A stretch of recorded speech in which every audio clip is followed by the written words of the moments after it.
And I came for a winter, and 12 years later I'm still here, as many people's stories go. Once I realized I was sticking around for more than a winter, I joined Aware as a volunteer and then quickly got sucked into the board and also had a term as president.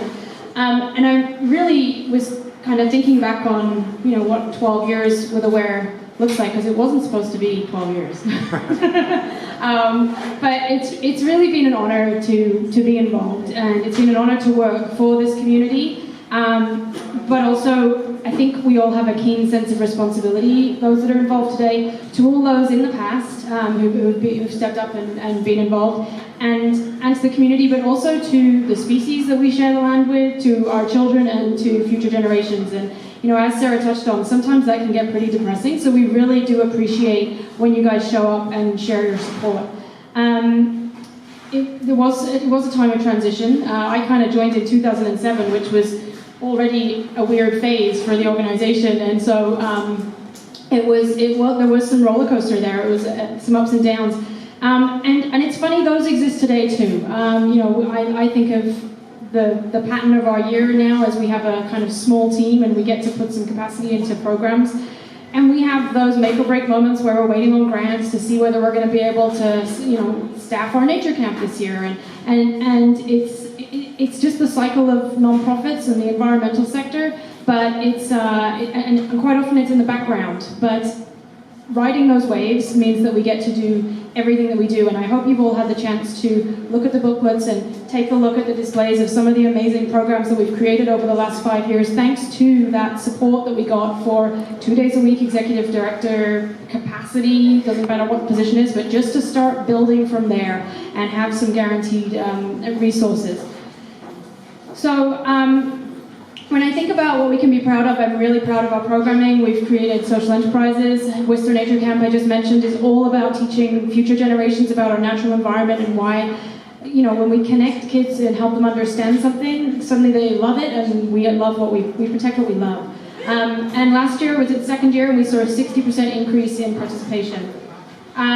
Our Eco-Citizen program, we just launched it last year, and we've already taught hundreds of people how to be responsible stewards of nature and the local environment who are new to our community. Our climate change programming in schools, which we're super excited to be working on, and also in the fall we'll be hosting a climate change focused conference, which we just got support from the Community Enrichment Program grants that the RMW supports.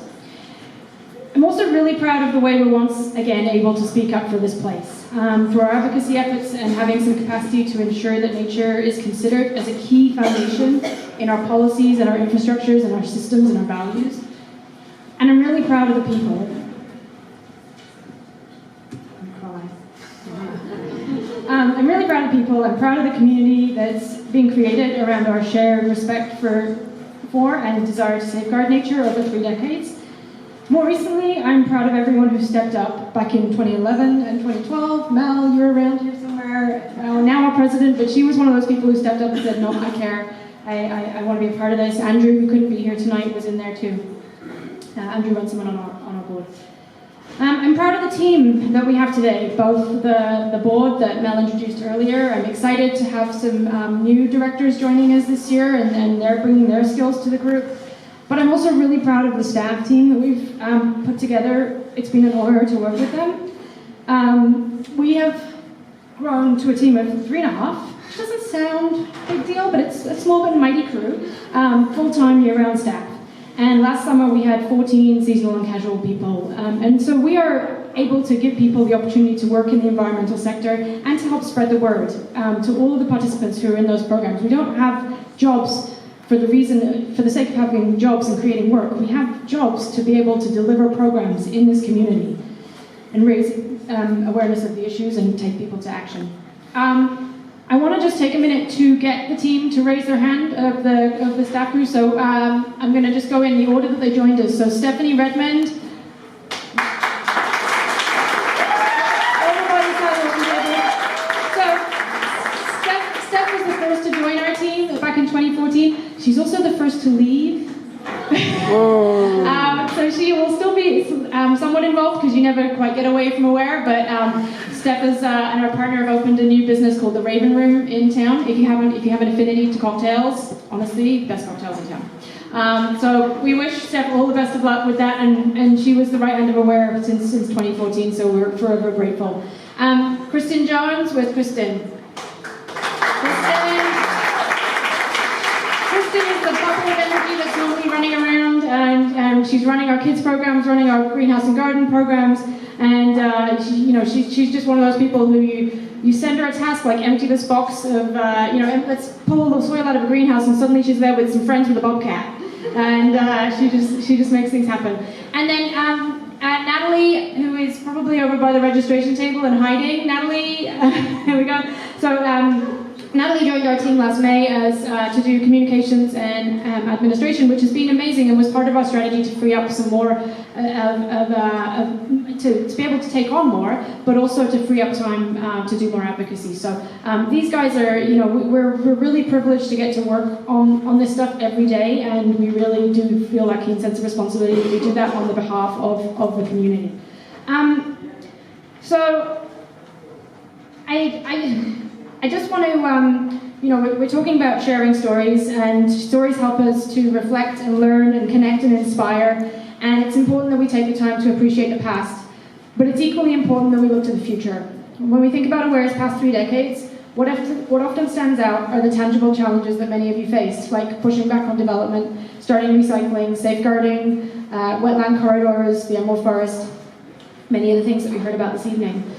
As we look to the future, things seem a little more abstract, but no less important. Climate change, biodiversity loss, changes in backcountry use, growing visitation, changes in the way that we value and respect wilderness. And so we see our role as important as in the past as we move into the future.